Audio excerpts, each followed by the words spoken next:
And thank you so much for joining me, man. It's great to have you here. Good to be here. So, Sam Sherlock, Sam I've known you Sherlock. for what now, mate? Like over 10 years? Easy? Oh, easy. Almost 20. Yeah. Yeah. So what? I'm 35 now. 2009, right? Wasn't it? Yeah, I was about 18, 19 when we started training together. Yeah, man. I remember you were like skinny and tiny as, and back then you were working in retail. Yep. So tell me about yourself. I know you're into writing now and things like that. Yeah. So I'm a bid writer. I work for a ASX listed company. I won't mention who.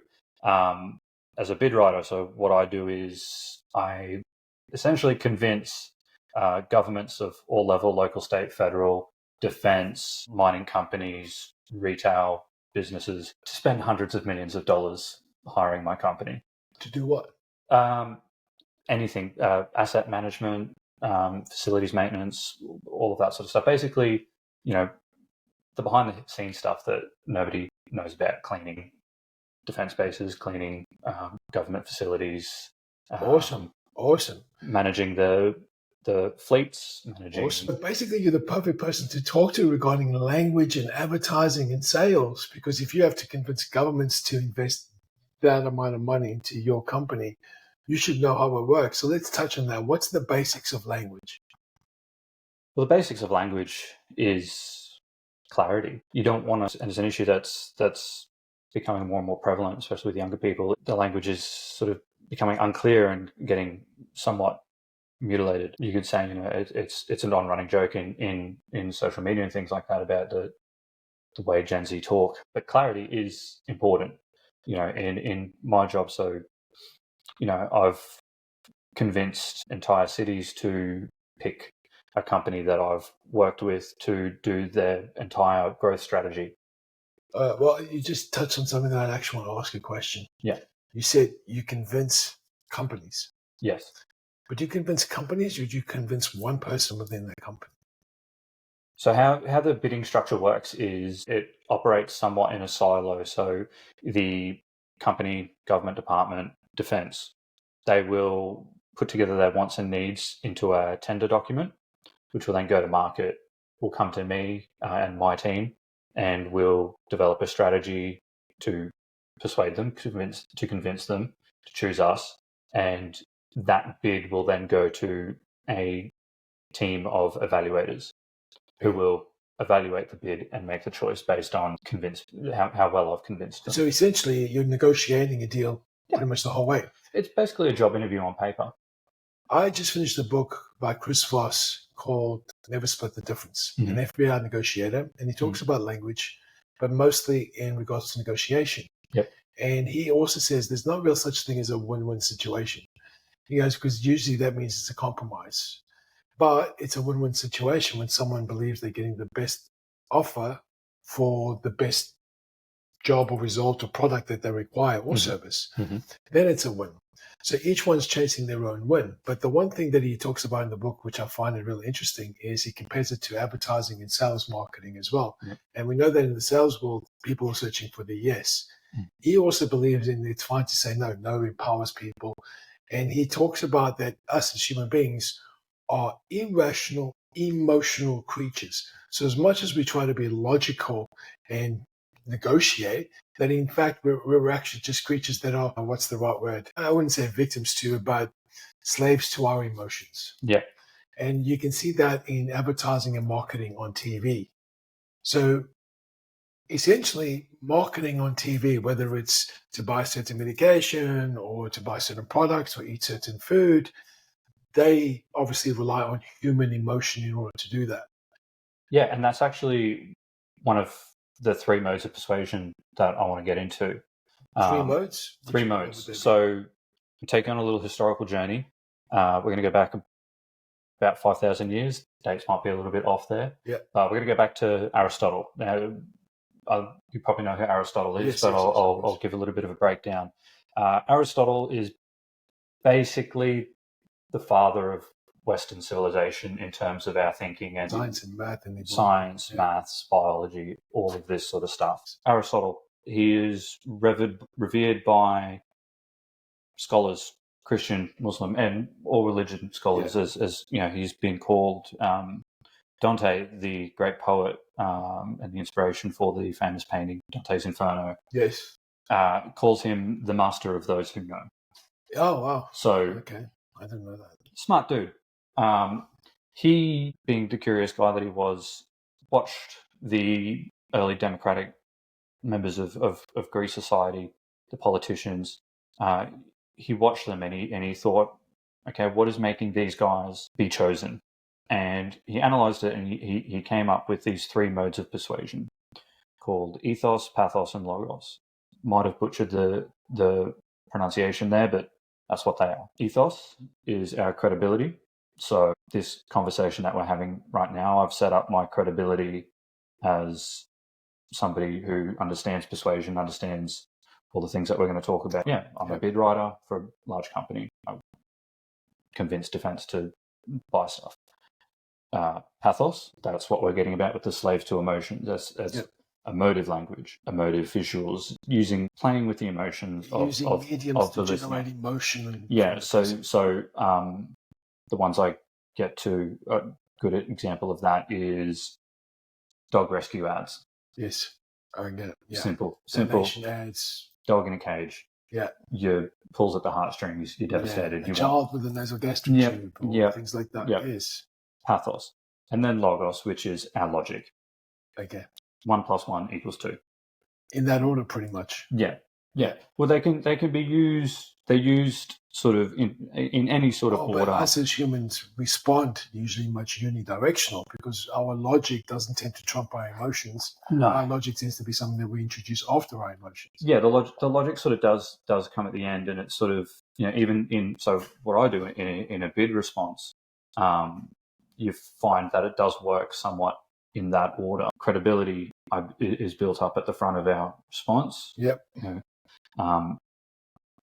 Then we give them the answers and we try to write that in a way that's compelling. Yep. Which is predominantly what pathos entails, is being compelling. So we might tell a good news story about an Indigenous apprentice who started as a trades assistant and he's worked his way through. Now he's a 4th-year apprentice and he's going to become one of our technicians. That's a good news story. Yeah. Makes people happy, plays on the pathos. And then logos, which would be the logic where, and this is where it becomes sort of blended and it works together. We would put our experience where we've done done this before on XYZ contract. There it is. So the logic being, we've done this before, we've been successful, therefore we will do it again. We'll keep going. So the trainer logic is there. So you can see that they do work in order, but also they're interchangeable. And blended. Yes. Yeah. You can use logic with pathos at the same time. But that's usually on the presentation point of view. Yeah. But most people will be reactive. And that's what Chris Voss was saying, is like when we sell or when we talk, people, we tend to be reactive rather than proactive. Mm-hmm. And I think that's one thing that communication plays a major issue is even the book 7 Habits of Highly Successful People by Steve Covey. Mm-hmm. He says one of the first things that in order to be understood, first seek to understand. Yes. Because once you understand what somebody needs and requires, you're able to convey what you can do. And by obviously using those 3 methods to get your message across and get the sale or negotiation over the line as well. Yeah. But that takes understanding as well, basically on your product and the service but you also need to understand what is required and what that person is looking for. Yeah. And the challenges of that. Yeah. Now, how can that, because obviously most of our listeners are in personal development. Mm-hmm. Which is no different to business development, but I like to bring back to basics. So when we talk about advertising and marketing that we see on TV, most of us are susceptible to those techniques that they use. Yes. So if we think back to Aristotle and back to that first instance, if you picture it in your head, it's ancient Greece. You've got the look in your head, you've got this guy, he's got a big beard, and he's sitting there and he's looking at a guy going, what's he doing? He is deciphering something that humans do naturally. Yeah. Advertising, marketing, what I do, all of these things have politicians getting elected. They've weaponized that human element. So when you say weaponize, you actually mean like you've created that into a tool. Yeah. Yeah. We've to get what you need. To manipulate to get what to achieve our goal. What is being forgotten in all of that is that core moment of Aristotle looking at somebody just doing it naturally because it occurs naturally. Yeah, so there's no actual effort going into the process. We all have within us the ability to persuade and sell. Yep. We just might not know that we're doing it. Yep. So key example could be in a relationship, a guy's in a relationship. Let's use me as an example. I'm in a relationship. Let's say that I have his and her sinks every morning. Me and girlfriend, we wake up every morning. Now let's say 2 or 3 times a week we're brushing our teeth next to each other or something, and I've got crooked teeth, and even though I've got a beard, it makes my jaw go off to the side a little bit. Yep. Every few days, oh God, I hate my teeth. They're so crooked. It makes my face look hideous. Oh God, I hate it. Okay, once, fine. Continuously, it becomes a problem because what I'm doing is using the modes of persuasion. So ethos, credibility. I know myself more than anyone ever will. Therefore, your words have more credibility. We all have the most credibility about ourselves. Pedro, you know you more than I ever will. And we've been friends for ages. Yeah. That is the same for all people. So I come with this inbuilt credibility about myself. The pathos, there's emotion because I don't like my crooked teeth. I'm self-conscious about it. So I'm speaking emotionally, and it's negative. The logic is, well, yeah, I can see that the teeth are crooked, and I can see that the jaw juts to the side a little bit. Therefore, he is correct. That's from my partner's point of view. So I'm using these modes of persuasion unknowingly, and I'm unknowingly persuading my partner that, hey, I'm ugly because I've got crooked teeth and my jaw juts it out a certain way a little bit. Forcing that to yourself. And then, too. So those are the modes of persuasion. Then we get into advertising, which is a relatively new concept, which at its core is really simple. And advertising boils down to reach and frequency. So to sell a product, you want to advertise to as many people as possible, as often as possible. It gets into demographics and things like that and picking and choosing times and whatnot, but it's basically that concept. My reach is 1, my partner every morning. Frequency, however often I look in the mirror and go, God, I hate my teeth because it makes my jaw jut and I'm so ugly. So I am unknowingly advertising and persuading to my girlfriend that I am unattractive. Now, that will start off with, no, babe, I think you're perfect. I think you're handsome. But when frequency comes into play, it's going to stick. And there is every chance that depending on a person, it's the relationship is going to self-destruct in some way because that person is going to be convinced that I'm no longer attractive and therefore no longer be attracted to me. Or they no longer find the fact that, oh yeah, fair enough, you've got skewed teeth, but it's not as bad as it looks. I quite like it. It's attractive, but your consistent negative reference to it then attaches a negative feeling towards your teeth. They may not find it unattractive, but now they're overhearing about it. And they see the whole energy is unattractive. Yeah. You're self-perpetuating that. Yeah. And I've done that. Yeah. It's not her. It wouldn't be her. Yeah. It's me. It's me constantly barraging her with my self-conscious thoughts. Now, that is reframing that. I am consistently advertising to her. That's right. So you've got your reach, you've got your frequency. Yep. It's all those things that companies, individuals weaponize for good being whatever goal they want to attain, whether that's being elected, selling a product, selling a company as a service, what have you, is being used unknowingly for negative. Yep. My personal belief is the difference between love and being in love is attraction. So, I'm a straight man, love you, brother. Yep. I'm not in love with you, man, because I'm a straight man and I'm not attracted to you.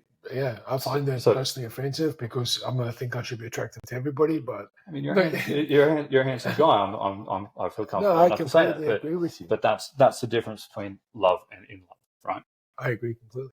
So if I'm just hammering someone with my self-conscious, whether it's they see that physical element and go, God, yeah, I'm really not into that. I don't like it.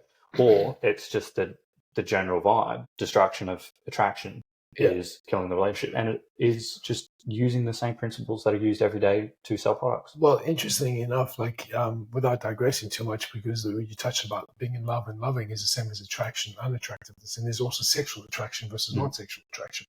So you can find someone attractive, doesn't mean you're sexually attracted to them or any other situation like that.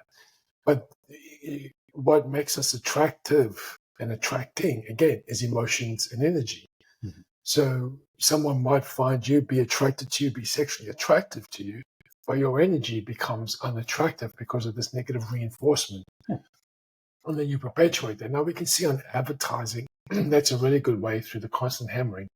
And a lot of you may be looking at your teeth could also be reinforced by what you see on TV, and they're making aware of your negative problems that, these are the issues you have.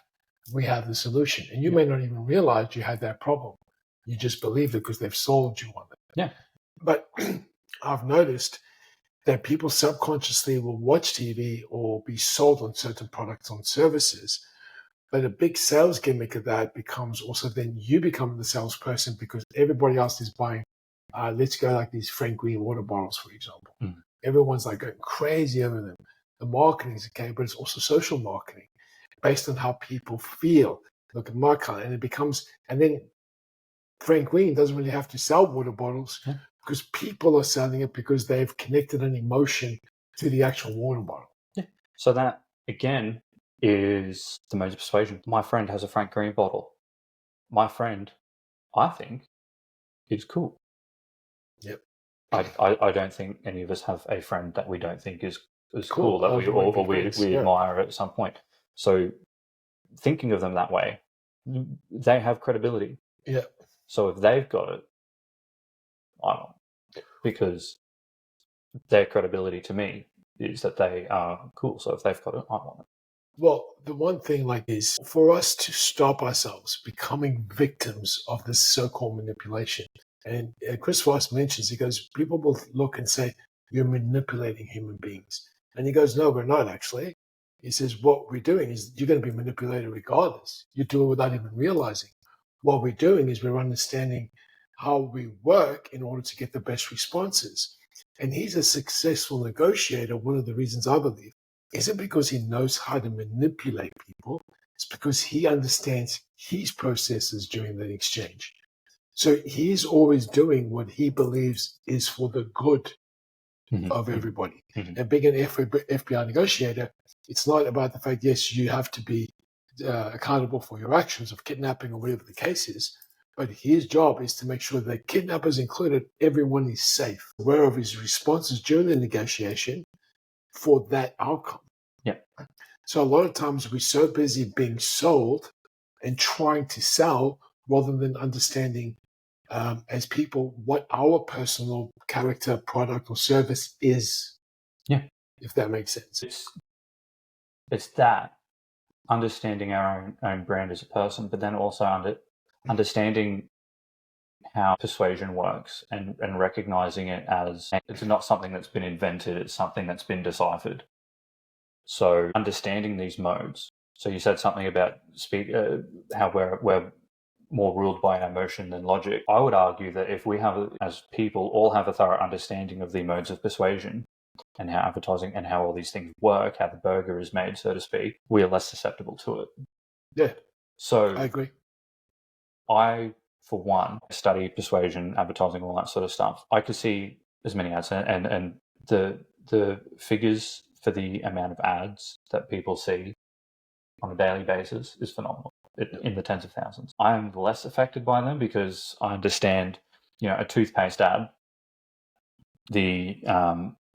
you always got the man in the white coat. That is an actual advertising thing. Man in the white coat, there's his credibility. He's wearing a white coat, so he must be a doctor. Therefore, what he tells me. Talking about. Yeah. 9 out of 10 dentists recommend I'm so happy with my white 10 teeth. dentists that we spoke to. Yeah, the 9 that we paid. The smiley, happy person with the family. So there's your 3. There's your modes of persuasion there. I won't do it. I won't pick up the product until I see it in action because I need the logic to be to match the emotion. I need the logo. So I'm like, okay, that's interesting. this purple toothpaste will make my teeth whiter. Yeah. Okay, let's go see the results. Might go on YouTube, people testing. Yeah. So you mean you're crazy? You do your own research? Yeah.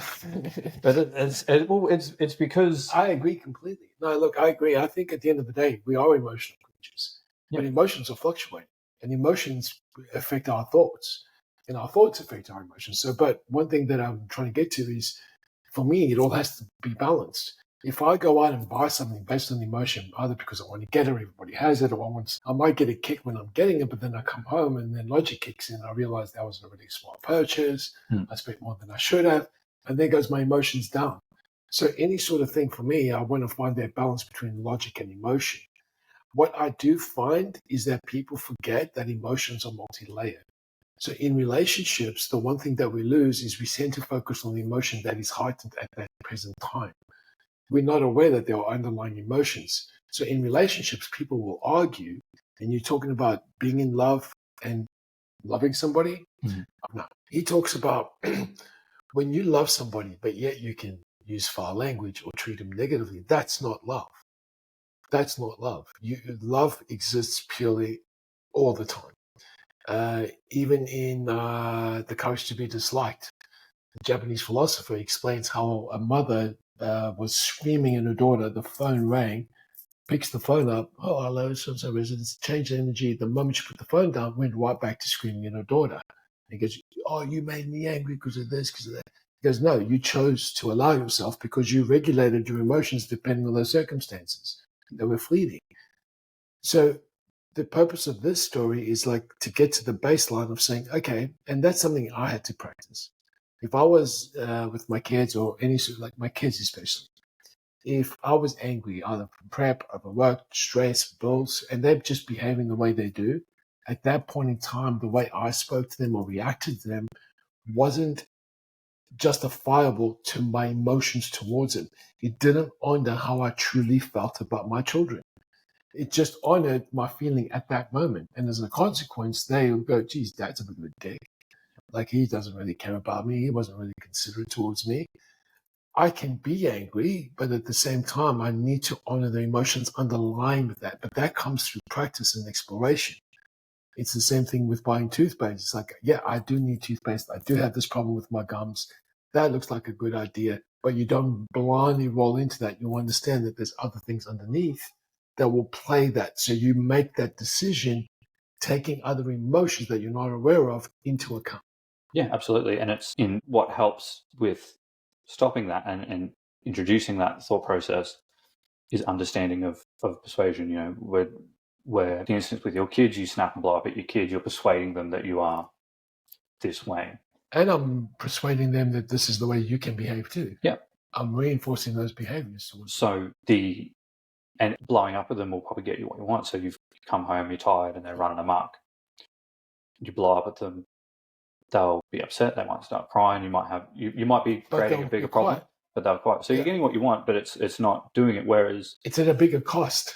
If you understood the modes of persuasion and how persuasion works, you could swing through, and you could say, "Kids, Dad's had a long day. Dad's been doing X, Y, Z. Set up your credibility of your day, so they can sit there and go, okay, he's been doing a lot. I'm tired. Please, guys, I love you, but can you go to your room and if you want to play or go out the back or something like that, if you want to play, you know, you're reinforcing the feelings through the pathos, and you're instilling the logic of Dad's had a long day, he's tired, what I'm doing right now is not helping him, and you're creating the logical structure that leads them to go, you know what, yeah, I am going to go outside. I do add one extra step to that whole process from those three is I try and label as well. So one is like saying to them, you guys are super excited. I wish I was that much energy. I'm exhausted. I'm so sorry to be like this, but I need some time. Would it be okay if you guys gave me half an hour to do this? And I find by addressing their emotions, labeling it, it automatically gives them a sense like, oh, Dad's considerate. He's aware that we've been at school all day or done this all day. So then they tend to be more attentive to my requests as well. And that's pathos in action. So that's pathos. It's Pathos is anything that creates emotion. So using words, being emotional, Acknowledging their emotions. acknowledging emotions, all of that sort of stuff. Anything that creates a feeling. Guilt tripping is pathos, instilling guilt. You're stirring up guilt inside a person. Okay, while I just said that, important thing to point out for anyone in relationships or this happens in the workplace, this happens everywhere. Gaslighting is persuasion and advertising. Absolutely. It is used for, I don't know, lack of a less dramatic word, evil. No, like 100%. And I think most people will do gaslight without realizing, and the reason they do gaslight is because they don't have the right skills for functional persuasion. Yeah. Because their gaslighting is going to might get the response you want, like the kids will quiet them down. Oh, you guys are such a handful. You never considerate. All I wanted you to be considerate. And they were just making more than they realized. I'm gaslighting them to feeling guilty and they back off. Yep. I get what I want, but it actually makes the situation a lot worse. Puts more pressure on them. It's unrealistic. And really, I'm the one who wasn't considerate to them because they've been at school all day. And this is why it's Steve Covey. It's seek to understand, then be understood. Because a lot of times what you want from somebody, you're not actually giving it to them in the first place. Yeah. So another real good example of just how advertising, persuasion, all that sort of stuff works in the background by Mrs. Loves RuPaul. Yes. I've been in the background enough times to hear at the back end of every single RuPaul episode something along the lines of, if you can't love yourself, how can you expect anyone else to? Yeah. Let's tie that back to the teeth scenario. If I'm confident within myself and I love myself and I accept my own flaws and I accept that I'm not perfect and I look at my shortcomings, the things that make me self-conscious, I accept that and I embrace it. I'm no longer going to be negatively persuading. Yes. Because you know what? I'm never going to say it. Yes. Yeah. So it's not going to happen. Yep. I'm only ever going to be persuading good. And I think that's the other thing is like when it comes to persuasions and selling, whether it's selling ourselves into a relationship, because we want to get to a relationship, we date, like a job interview. We sell everything about ourselves. At the same time, we're interviewing. Mm-hmm. And majority of the time is we don't even know enough about ourselves or what we can offer a person, let alone ourselves. And I find the biggest thing is people always say, I want to find love. It says, well, how can you find love if you don't love yourself? Yeah. And how can you love yourself if you don't know yourself? And I think that's the biggest thing that most of us want to be. But with advertising in the world around, we're pretty much telling people you can only love yourself when you meet these certain criteria. You know what I'm saying in that regards? Like there's that side of it, but there's also this other flip side of it of because we ourselves don't understand all that sort of stuff, or most people don't. Those who try to seek it and try to find it often find themselves in those who are seeking to understand how to find love, how to keep love, how to meet people, how to all of that sort of stuff, how to enrich their lives with other people around them they often find themselves in all the wrong places. The pickup artists, all that sort of stuff. They're prime examples of people who just didn't know what to do. Yep. And because there was no one there to really explain it to them, they've gone to this place which is somewhat toxic.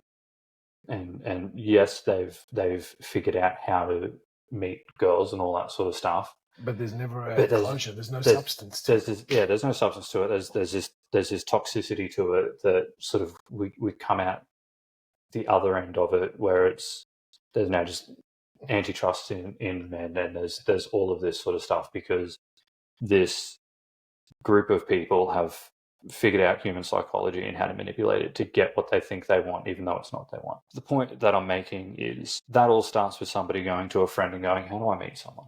Or it could be it could be a father, it could be whatever. How do I get a girl to like me or whatever? Oh, you've just got to be confident. You've just got to be yourself. Nobody actually breaks that down and says, how can you become confident? How can you be sure of yourself? Yeah. And to tie that back to what I'm talking about, that is the biggest problem in my line of work.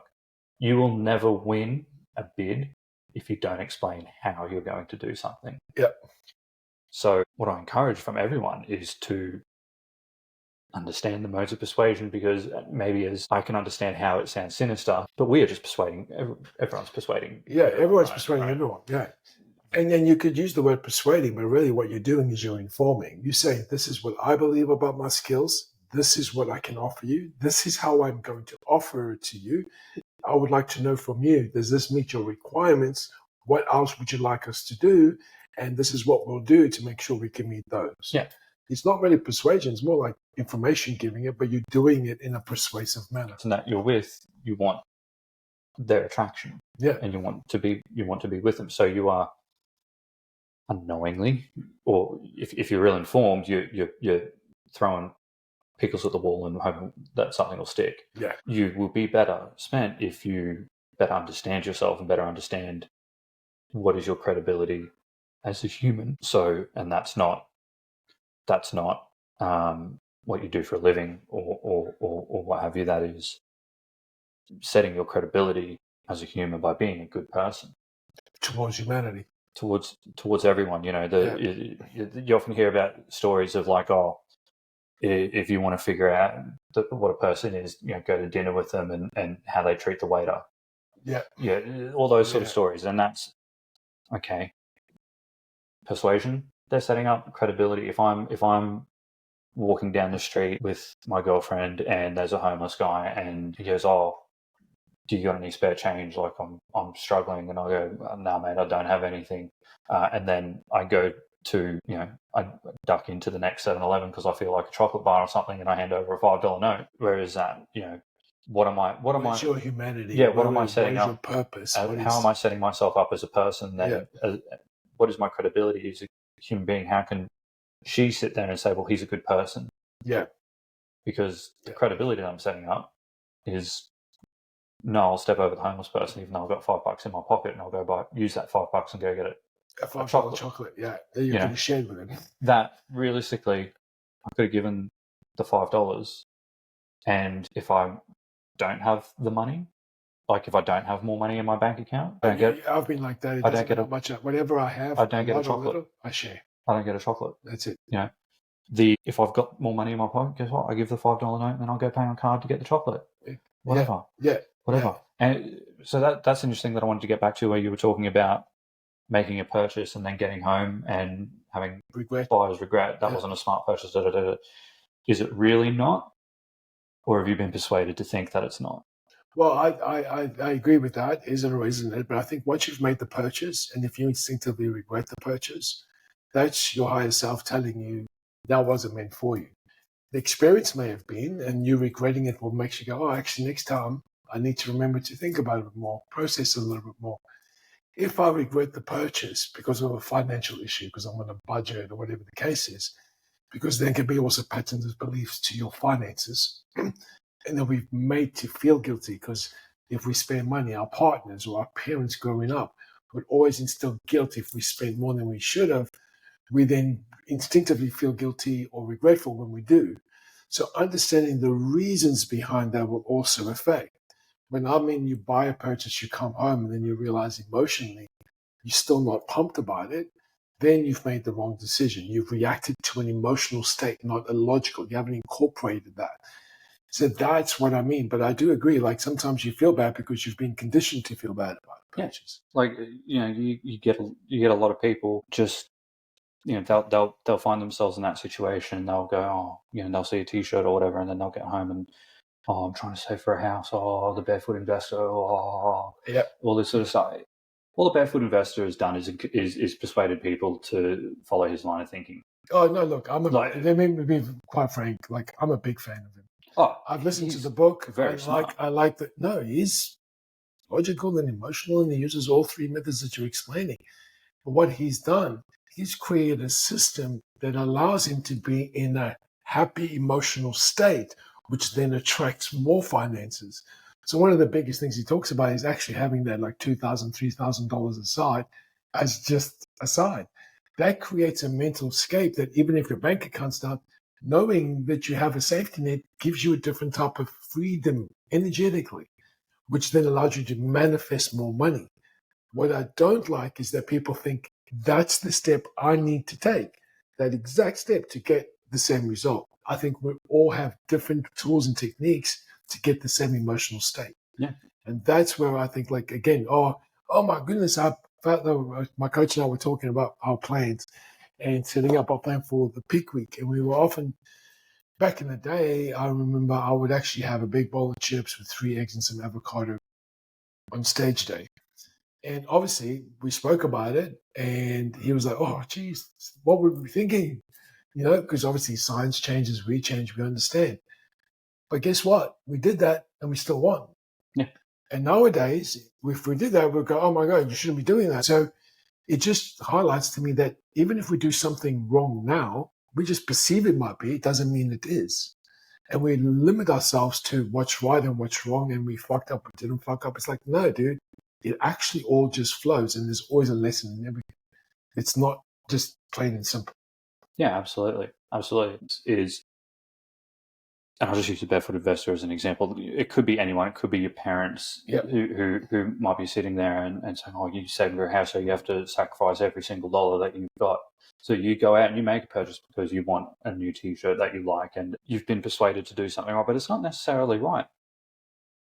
If you're living within your means and you're achieving your target, and if you got $30, just buy a shirt. Buy a shirt. Man, I agree. I'll share a personal story with you really briefly. I was in Austria with my father. He met me there when I was competing, and he sat me down.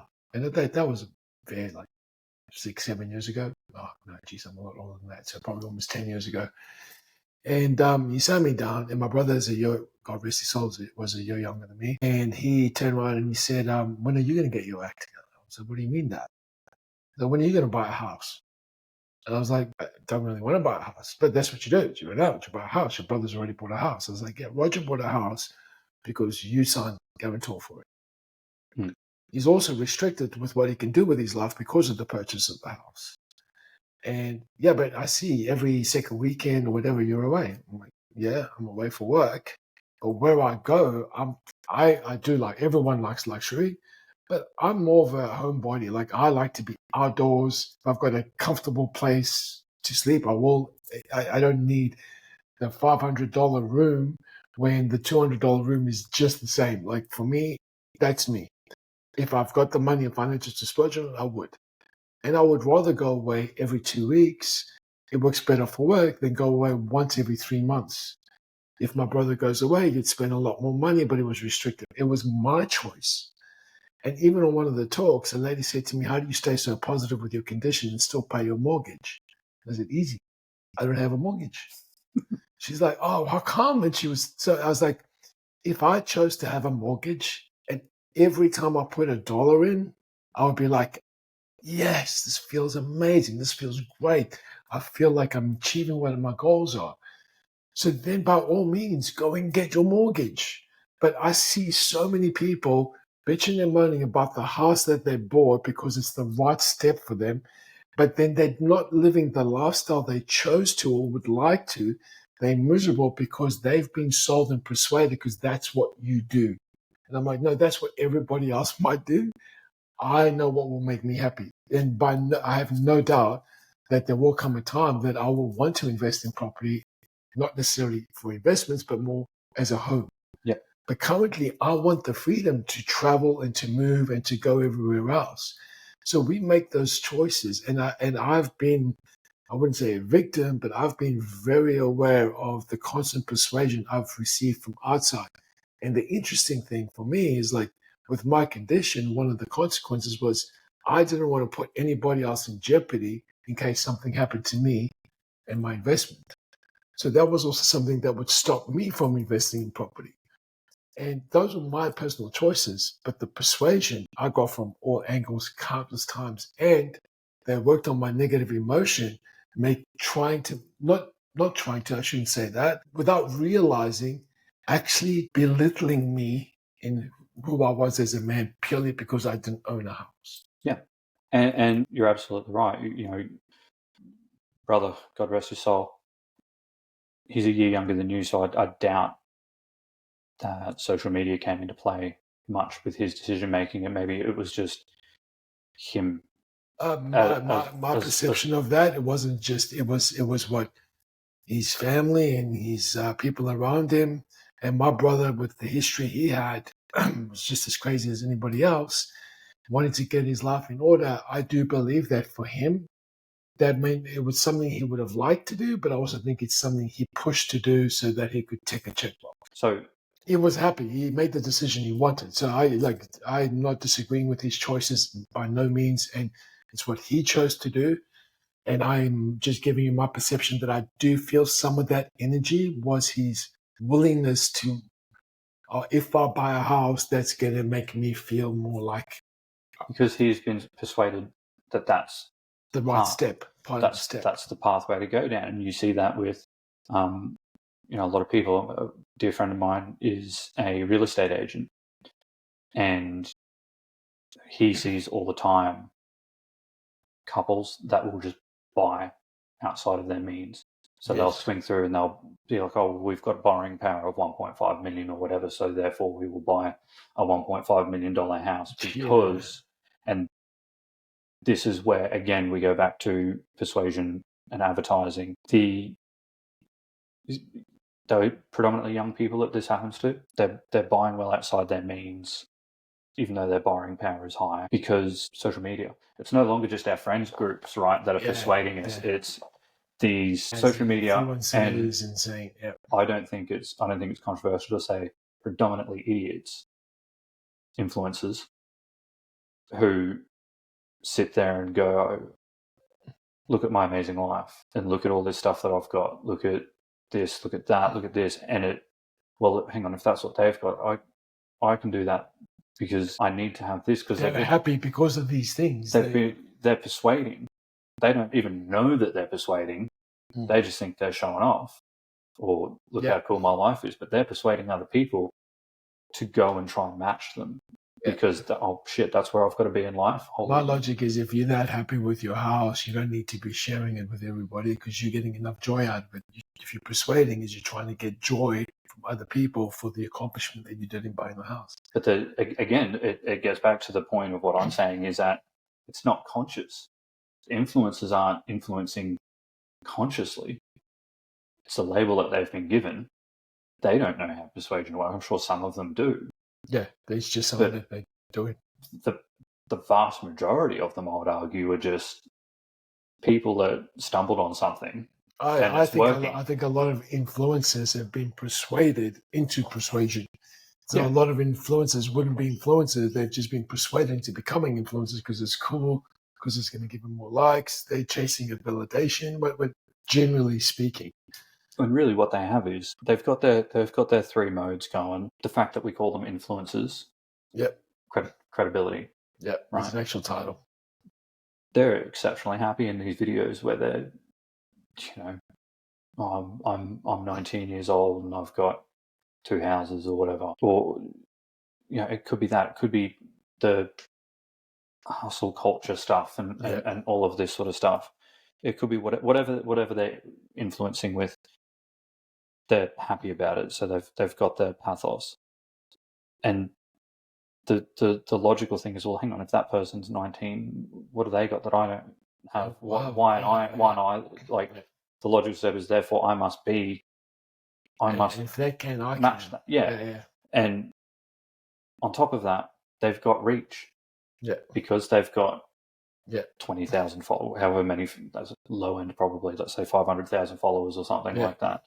They've got reach, and because they post every day, now I'll get to posting in a second, they've got frequency because of the posting. Now, social media marketers, advertising people, they'll get taught in class. There is, and it changes on like a yearly basis, but there is a set time, day, everything to post. It's been deciphered. Based on people's habituations, their habits, the different countries, different things. Lunchtime. I think it's, when I learnt it, it was posted about 11, because then you'll hit the feeds for when people go on lunch. And it also depends where your market is, if it's overseas, if it's local. So Got all these different parameters. Just for simplification, though, let's just say it's an Australian influencer. Yeah. Trying to get to Australian followers. Hit it about 11 o'clock because you'll get it for lunchtime. Well, recently now it's 6 p.m. every night. Yeah. Saturday is different, but Monday to Friday, 6 p.m. Yeah. For Instagram. TikTok is 9 a.m. and again in the evening. Yeah, and that all is based on demographics, and that's reach. That's influencing people to make poor decisions about buying homes, buying cars, putting themselves into mountains of debt where by getting, the teeth, what are they called? The teeth whitening, teeth whitening, the caps and things that go on, and what are they called? Oh, yeah, I don't know. You see them because they look like they've got braces. Spend money on all this sort of stuff, and then they get to the point where it's like, hey, I want to get a house. It's like, well, guess what? Yeah. You're in $75,000 worth of debt because you spent $50,000 on that chimney.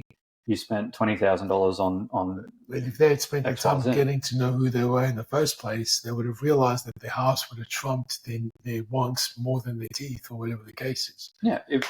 It's also about understanding about who we are and what we require and what we want. I do think that a lot of this persuasion stuff wouldn't be as influential if we had a better understanding of who we were, instead of being told who we are and what we need and what we require. Understand our own credibility. And using those three forms of persuasion to discover that about ourselves, to persuade ourselves to continue on that journey would be a much better outcome than actually being used against us as a tool for somebody else's motives. So yes, building our own credibility, understanding modes of persuasion, and flipping it, understanding that, okay, standing in front of the mirror talking about my teeth and my jaw and all that sort of stuff and how much I hate it internally, that might be how I feel. Yep. And this might run counter to what even other people on your podcast have said.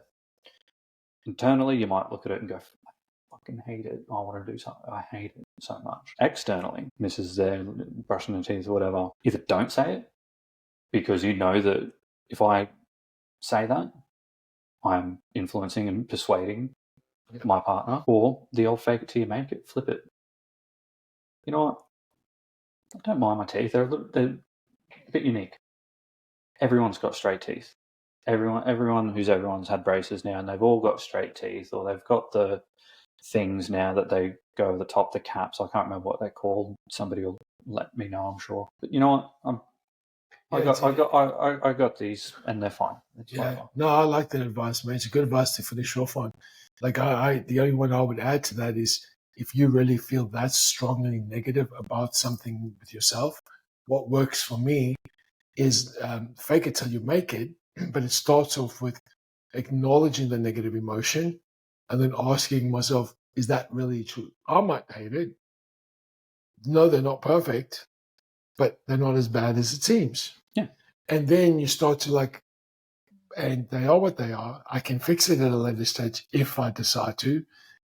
But the rest of this is nice. And you kind of balance that emotion you downgraded out. Also feel that voicing it gives you the opportunity to verbally change the negative words into something more constructive. Like saying, I still struggle to look at my teeth. It's quite frustrating by myself sometimes having negative thoughts about it.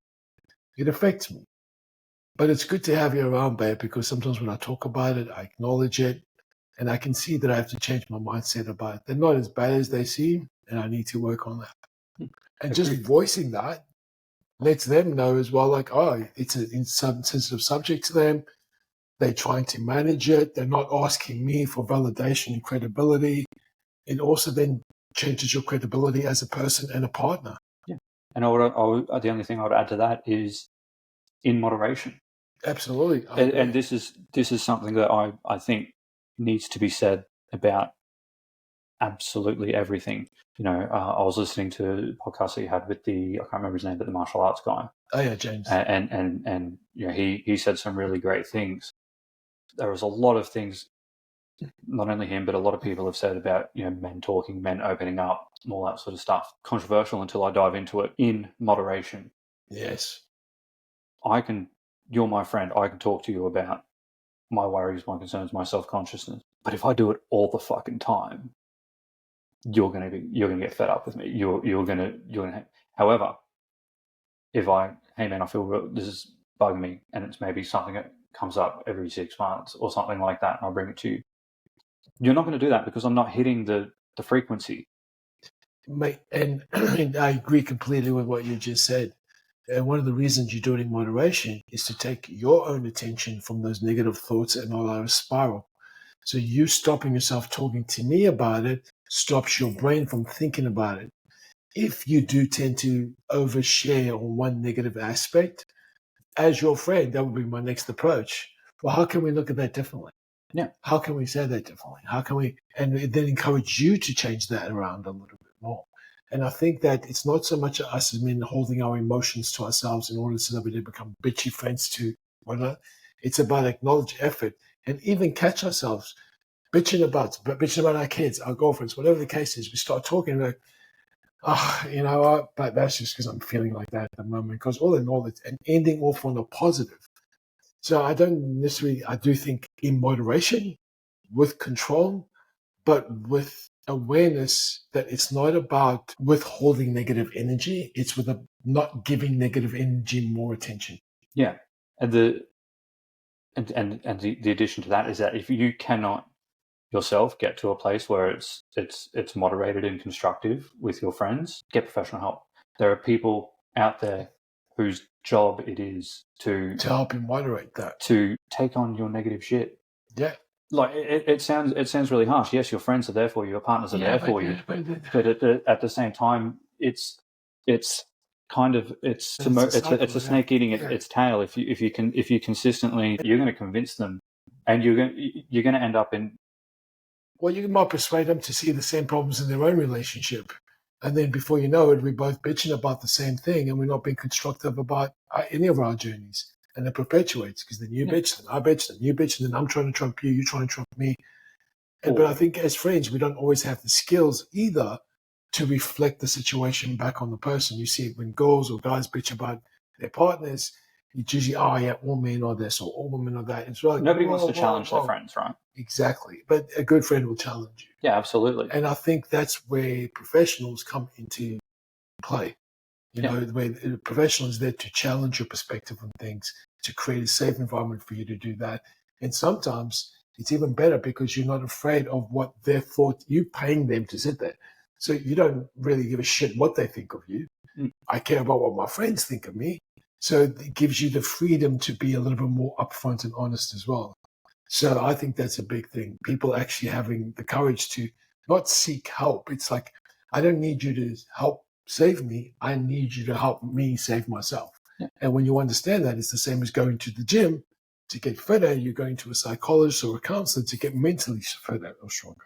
And look, I'm not saying that it's an absolute but the risk is there. And so in my line of work, risk is a big thing. You know, we need to identify risks. They want to know about risks. If there is I'm consistently talking to my friends and my partners about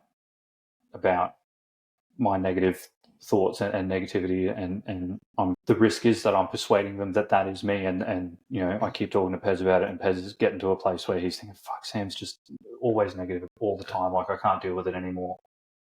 The risk is that you lose that friendship. So if you don't know, because changing mindsets and changing things, like I know all this stuff about persuasion, but that doesn't necessarily say that I'm doing it on a daily basis. It's really hard to change, and if you don't feel like that's something that you can do, have the talks with your friends, have the talks with your partner, but just keep that idea of moderation in your head. And if you can't stick to that moderation, then do yourself a favor and take the burden off them. Right. And take it to a professional. Because if you're feeling this certain ways about yourself, it's going to be a whole lot worse if you persuade your friend to ditch you because they just sit there and think, I can't deal with this guy's negativity anymore. Mate, I think we're going to end it right there. That's a really good piece of advice, is like understanding moderation and seek help before you make it worse. Yeah. Don't wait till the last minute. Because without frequency, advertising doesn't work. Perfect way to end it, mate. Fantastic. Thank you so much for coming, bro. It's always a pleasure to have you. I'm definitely going to have you back, and we're going to revolve on these conversations because these chats are fantastic. Sure. Magic. Thanks, mate.